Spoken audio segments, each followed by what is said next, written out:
Avanza la primera jornada de votación en las elecciones presidenciales rusas en las que Vladimir Putin busca un quinto mandato. Hay expectativa por los resultados en las 4 zonas de Ucrania que fueron anexadas por el Kremlin en 2022. Hamás dio a conocer sus condiciones para un acuerdo de alto el fuego. Esto cuando el barco con ayuda humanitaria que partió de Chipre se vislumbra en el horizonte. Entre tanto, al menos 20 personas perdieron la vida y más de 150 resultaron heridas en un nuevo ataque israelí cerca de un punto de distribución de ayuda. El Senado argentino rechazó el decreto de necesidad de urgencia del gobierno de Javier Milei. La medida buscaba modificar cientos de leyes y daba capacidad legislativa al mandatario, lo que fue tildado de inconstitucional. Falta que la Cámara Baja se pronuncie al respecto. Buen día para todos, bienvenidos a esta emisión de Noticias en France 24. Soy Valentina Torres Sánchez. Damos inicio en Rusia porque avanza la primera de 3 jornadas de votación para las elecciones presidenciales en las que Vladimir Putin busca un quinto mandato. Según las encuestas, el jefe de Estado cuenta con una intención de voto que supera el 80%. Con ironía, el presidente del Consejo Europeo ya felicitó a Putin por lo que llamó una aplastante victoria en unas elecciones que, aseguró, se celebran sin oposición ni libertad. Ampliamos los detalles en el informe. Mientras Moscú se despierta, el otro lado del país ya ha votado. Los rusos de las regiones del extremo oriental y central de Chukotka, la península de Kamchatka y Novosibirsk son los primeros en votar. En un país de 11 usos horarios y más de 93.000 colegios electorales. Ahora estamos eligiendo un presidente para el país, para el futuro, porque la generación más joven debe vivir en paz y armonía para que no haya guerra. Vladimir Putin ha hecho todo por Kamchatka.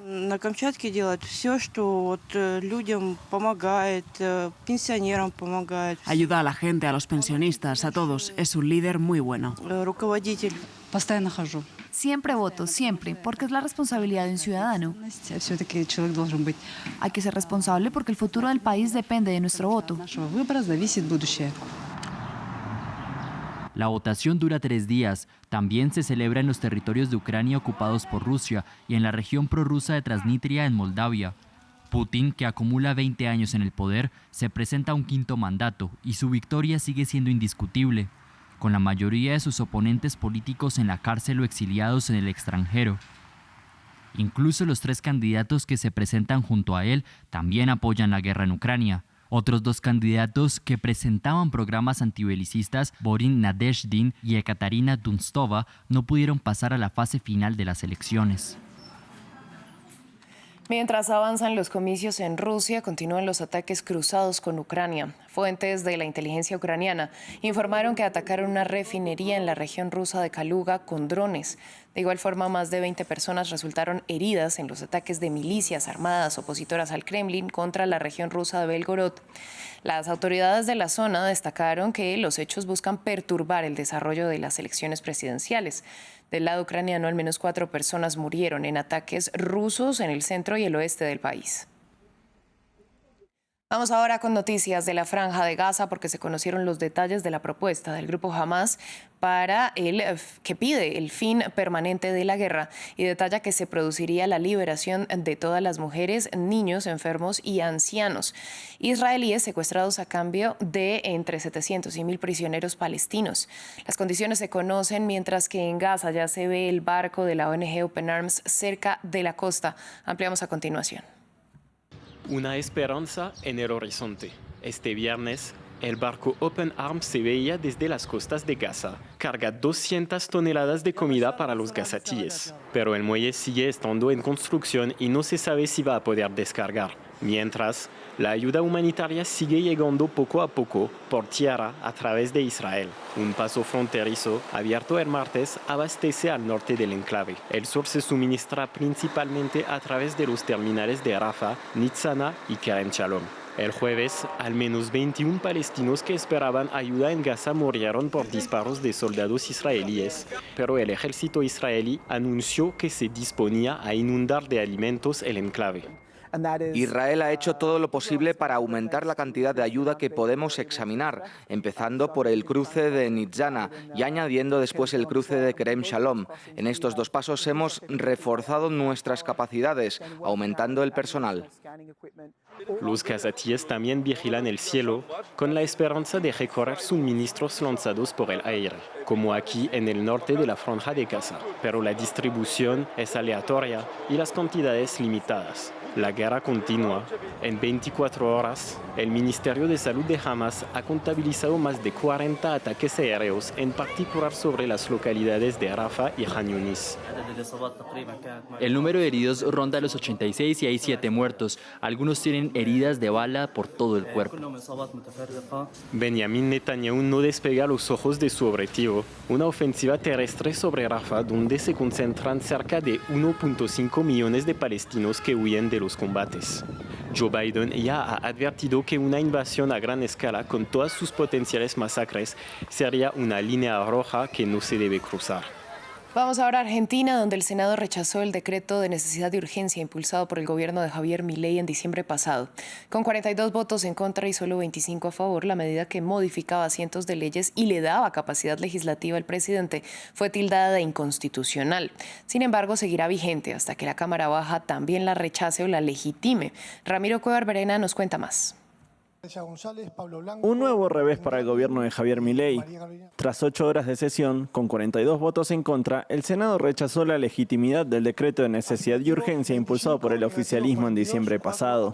La oposición argumentó que esta medida, que derogaba 70 leyes, modificaba otras 300 y le atribuía al presidente facultades legislativas, era inconstitucional. Incluso el líder de uno de los espacios aliados al gobierno votó en contra. Tenemos que hacer reformas muy profundas, pero que sean debatidas y sustentables, no una revolución incierta.